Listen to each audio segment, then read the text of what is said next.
Plastics suck. They're so prevalent we have islands of plastic shit in our oceans, animals decimated by it, and our own lives threatened by microplastics which never break down, polluting our bodies. Hi, my name is Jim Pruse, and I've been engaged with worthy projects my whole life.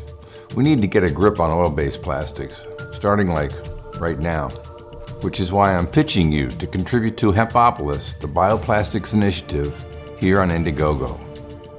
Here's a partial list of chemicals related to fossil fuel plastics. Okay, so what's the fix? How do we eliminate or at least substantially reduce our plastic footprint? The easy answer is bioplastics, plastics and other materials made from plant sources. Bioplastics can offer the same or similar functionality to oil-based plastics, but with far greater options for production, composting, and sustainable recycling. We use the word Hempopolis to name this initiative because hemp can play such a huge role in getting away from fossil fuels. And it sounds kind of catchy. Almost all fossil fuel plastics can be replaced with far more benign plant alternatives. Polymers, acrylics, PVC, there are plant alternatives for all of these.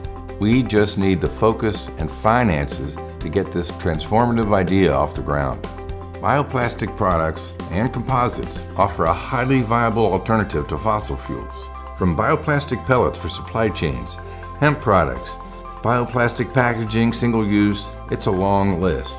Imagine plant-based products replacing the vast majority of fossil fuel products. Not only do we reduce this scourge, we support community and localism as we go. Bioplastic polymers are easily made, their composition depending on their use and projected life cycle. You can even make simple bioplastics at home. Fossil fuel plastics?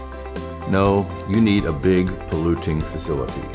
Our mission is to raise awareness about the viability of moving from oil-based to plant-based materials. The website and database will make it easy to learn, easy to access materials, easy to replace plastics in supply chains, and easy to be far more sustainable. We intend to resist the big oil worldview that says fossil fuels are required in our culture. We intend to encourage research into new plant-based materials. We intend to create new businesses that feature plant-based plastics. We intend to encourage businesses to feature bioplastics in their supply chains wherever possible. And we intend to awaken our sisters and brothers so they join with us in moving beyond fossil fuel corporations. So, I ask that you join with us to create a healthier and more sustainable culture. Please contribute what you can, and we'll initiate the biggest material transition our culture's ever seen. Thank you.